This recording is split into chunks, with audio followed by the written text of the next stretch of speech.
It's amazing to be talking about my book in this temple of esoteric books.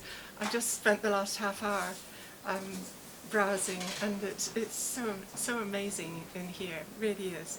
But anyway, tonight I'm talking about my latest book, The Gift of Alzheimer's, New Insights into the Potential of Alzheimer's and Its Care. Now, I think the first question some people might be asking is, gift? How on earth can anybody call Alzheimer's a gift? And I can see some people nodding as I say that. Well, on this earth it was not a gift, I can assure you of that. But this book is not just about this earth. This book is a story of two worlds. And it's about my mother who had Alzheimer's. And when she got into quite an advanced stage of the disease, she had a spiritual awakening, much to my surprise. And she said to me, it's difficult living, and then she corrected herself and said, working between two worlds. And I thought, oh, that's interesting. And the book is mostly about, the gift is what she discovered in the other world. But I'd like, before I go into too much detail, to give you an overview of the book, so you have some idea of where we travelled from and to. So the story takes place in Scotland. I don't know if you can hear my Scottish accent. On the west coast of Scotland, where my parents lived. I was living in London, so I was commuting backwards and forwards. And the book's divided into three main parts. So the first part, the introduction, has a chapter called Event Horizon, which is about what happened before this move to the care home, where my mother started discovering all sorts of new and wonderful things. And then there's a chapter called Family Constellations, which gives a backdrop to the story, because there's quite a lot going on in the family over the years. And then the main part of the book is called Heart and Soul Journey, and that's about 2/3 of the book.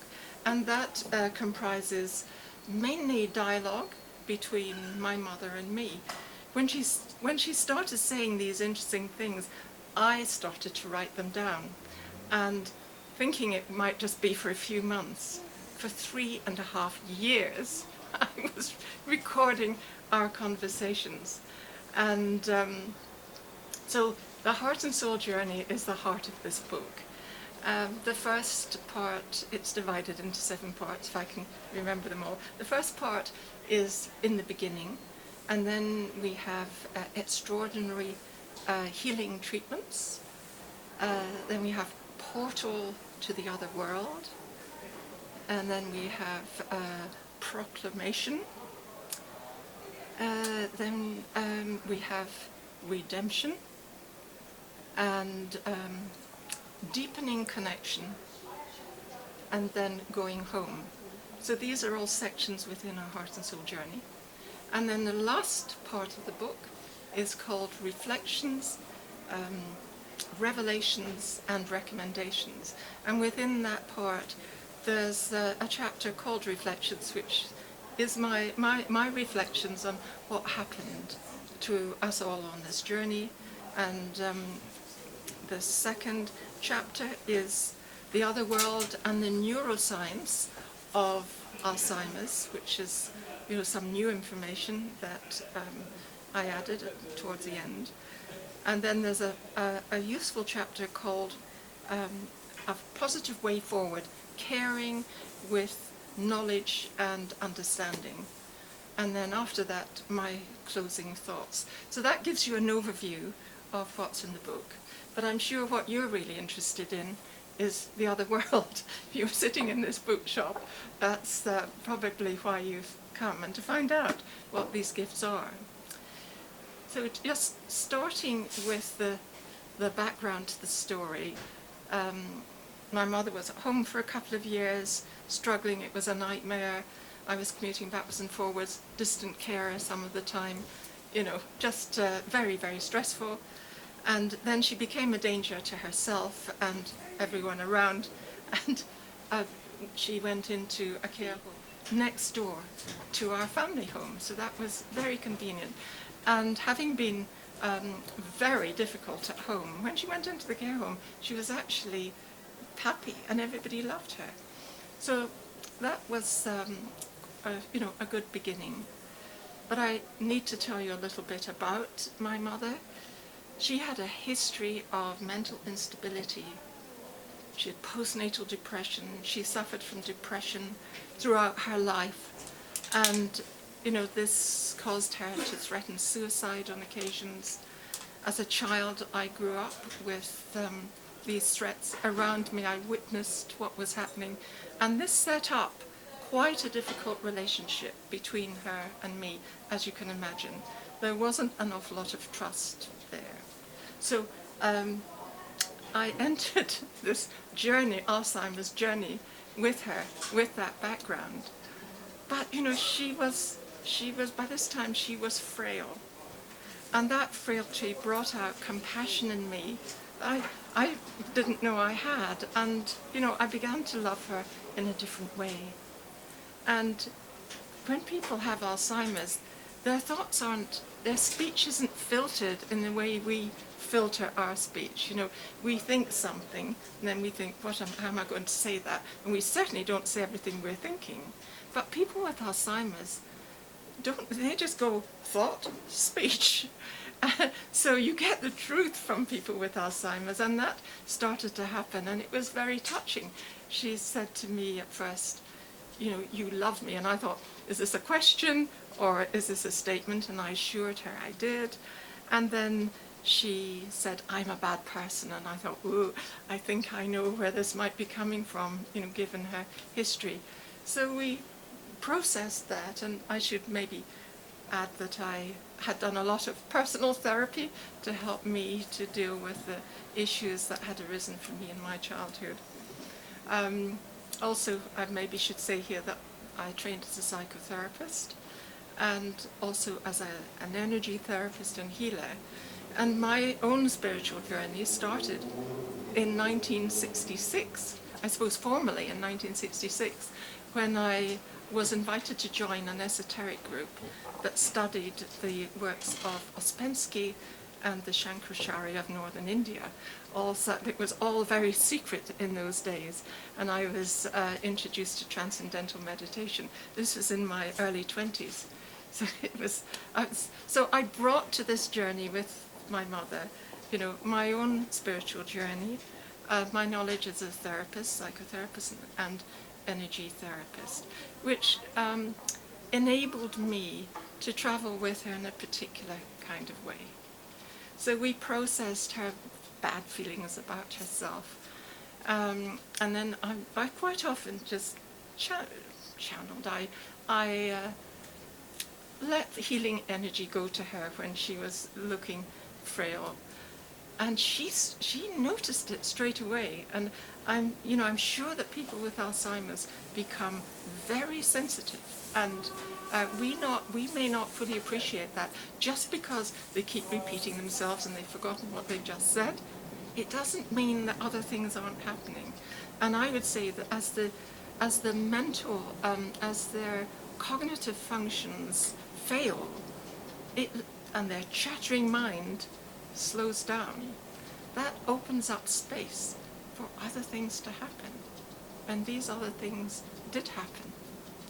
For example, yes, I said, I was sending her energy, and she said, when you see little bits flying around, you'll know it's me. And I thought, she's picked up that I've sent her energy, that's nice. And then I thought, I wonder if she's thinking when she's dead. And she immediately said, I'm not dead yet. And I thought, she's reading my mind. And this was right at the beginning. So, and then after that, she said, it's difficult working between two worlds. Now, if I'd been a medical doctor, I just dismissed that as a hallucination, delusional. And that would have been the end. There would have been no book. That would have been the end of the story. Have another cup of tea, end of story. But I was really curious about that. I was so excited, and I had no idea what was going to happen. And then in the first 3 months after this, it was like it was cathartic. It was an amazing time. She had extraordinary healing treatments. She said, well, I've had an operation. And again, instead of dismissing, I said, oh, tell me more. Where was the operation? My mind. She said, they're very skillful. And I said, who are they? 2 women. And I thought, this sounds to me like psychic surgery. And so I validated what was going on for her. And she said, I've got a first aid box, something like a first aid box. I can go to it and get anything I want.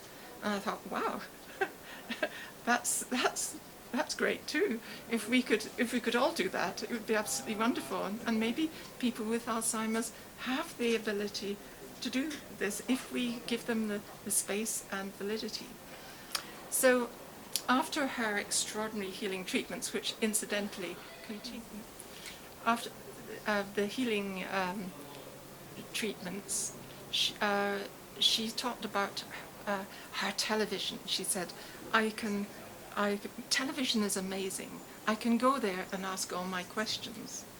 Now, I spoke to some psychics and mediums about this, and they said, yes, it's just like, when we're channeling information,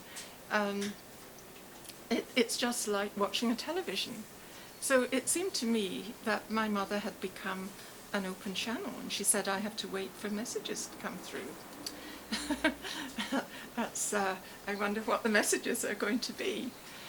And after her portal to the other world, what did we have? Yes, we had an amazing proclamation where she said, all my thoughts, all my ideas have come from, but I'm not going to tell you, you have to read the book to find out. But it absolutely astonished me, because at one point I thought, is she reading my mind? Is she tuning into me and just feeding back things that I'm thinking? But I hadn't thought about this at all. So it showed me that at least some of the information that was coming to her was coming directly from somewhere else. After her proclamation, there was a period of redemption when she said, I'm remembering all the people, all the things that happened, or something to that effect. And this happened several times. And to me it sounded like a life review. I don't know if you've heard of life reviews that are said to happen after people have passed on. But they can happen in this life as well. And it seemed to me that in her state as she was then, she was open to that happening. So again, we talked, we let this information come through, dealt with it.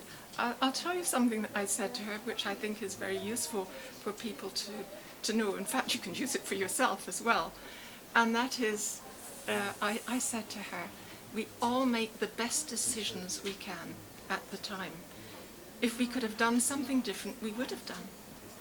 And it's easy in retrospect to look back and say, oh, I wish I'd done that, or I wish I'd done that. But actually, at the time, we did the best.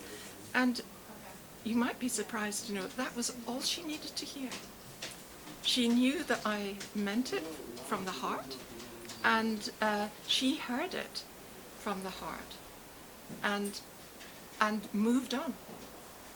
And we had, I think, 3 life reviews.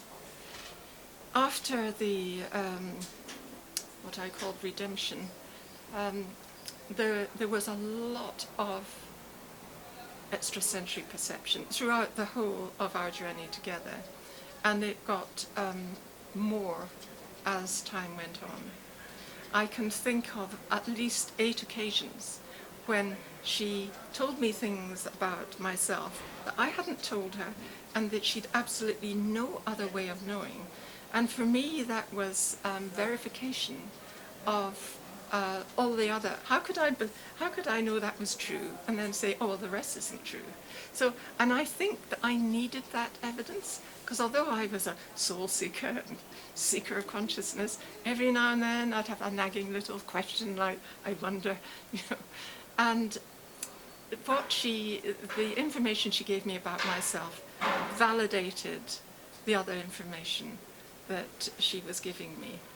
And I could tell you a few things. There was one beautiful one where I had, I'll just backtrack a bit. She demonstrated every kind of extrasensory perception: telepathy, clairvoyance, clairaudience, precognition, you know, the lot. And on one occasion, I had made her a card for Mother's Day because I couldn't be with her, and it had red roses on it, and, you know, wishing you happy Mother's Day. When I visited her the next time I was looking around her room, thinking, you know, where's the card that I sent her? I didn't say a word, and she said to me, the lost roses. She had picked up the image of the card, which had roses on it, but not only that, she knew it was lost. And that showed me that although the physical card in this life was lost, nothing was really lost, because she knew about the card, and she knew that I had sent it. And she knew that the card itself had been lost, but in a way it wasn't. On another occasion, I was busy. By this time I'd had to take over arrangements for both my parents, and I had a meeting planned with our family solicitor, and I was having to prepare some information for that, feeling extremely awkward about it, and kind of came up on the train the following day, walked into the care home, and my mother said, Margaret is dealing with funds and finance. Margaret is a little confused. She called me, you know, Margaret, which is my Scottish name. And I thought, oh my God, what else does she know? I can't hide anything, because that was the last thing I wanted her to know about. And it wasn't critical. It was just, you know, she was picking up my thoughts. And there were many examples of this. And then nearer the end, she knew that the end was coming, and she said, I'm counting the months. And I knew that this was different from all the other. Many times she'd said something about going, but I kind of knew she wasn't going then, but there was something different about this statement. I'm counting the months. And then a little later she said, I entered the first stage. And I said to her, how many stages are there? And she said 7. Now, for those of you who've studied, you know, Buddhism, the 7 is a mystical number. And I was wondering, you know, I wonder how long these 7 stages actually only took 7 weeks.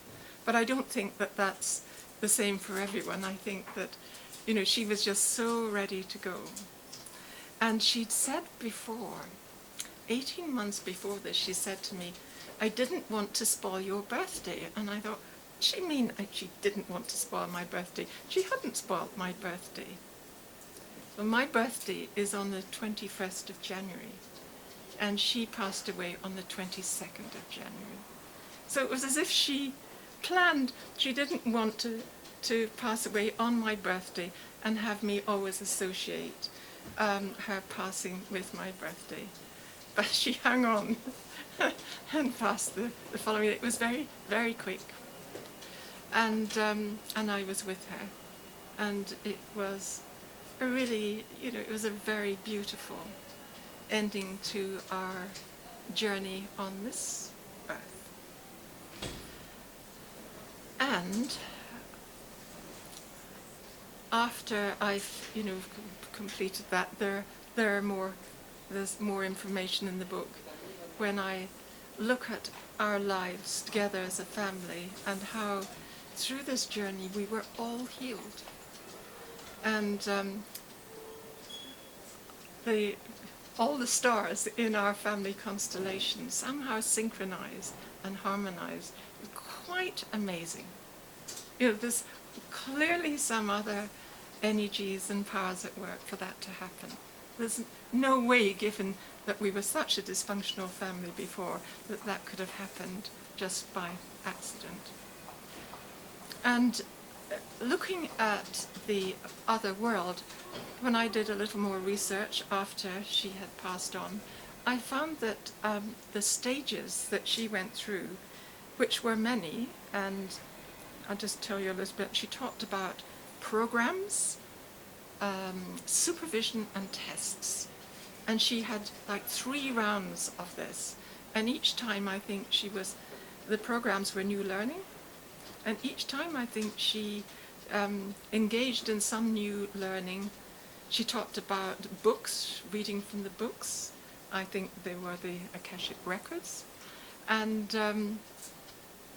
where was I about yes, I found that, in reading literature, that other, people who've channeled information talk about this. So her stages of dying are recorded in other literature too. And what else about the neuroscience? This might be of interest to some of you because I think it gives an explanation that's really useful to the more left-brain people in the world. And that is that neuroscientists have found that this is the University of California, San Francisco Memory and Aging Center. They carried out research and found that people with Alzheimer's, as cognition decreases, empathy increases. And this continues. The more cognition decreases, the more empathetic people become. That means that even although people can't speak, and they may be repeating themselves and seem as if they're, not capable of anything, they're actually ultra sensitive to our feelings, even if we're not talking. And you can't lie to them. They know what's going on. They are very sensitive. And these same neuroscientists found that people with Alzheimer's start to mimic back to us what we are expressing to them or demonstrating to them. So if we're feeling genuinely loving, they will feel that too. And then they'll feed that back to us. This means that we can get into a beautiful symbiotic relationship with them, with love at the heart of it. And another thing that I discovered was research that was carried out at Bangor University by Professor Oliver Turnbull. He found that people with Alzheimer's who lose their short-term memory do not lose their emotional memory. Their emotional memory remains and they continue to learn emotionally. Now, who would have thought that? So there is learning still happening with Alzheimer's. And in the chapter, A Positive Way Forward, I brought together my personal experience of the 3.5 years with my mother, what I'd learned, and brought into that the neuroscience that supports some of the things that I had found, and give examples of visualizations that are useful for people. And then in my closing thoughts, I just talk about the importance of love, and that love is the gateway between this world and the other world. And that gateway is very open in people with Alzheimer's. I also developed a hypothesis, which I think is important for people to consider.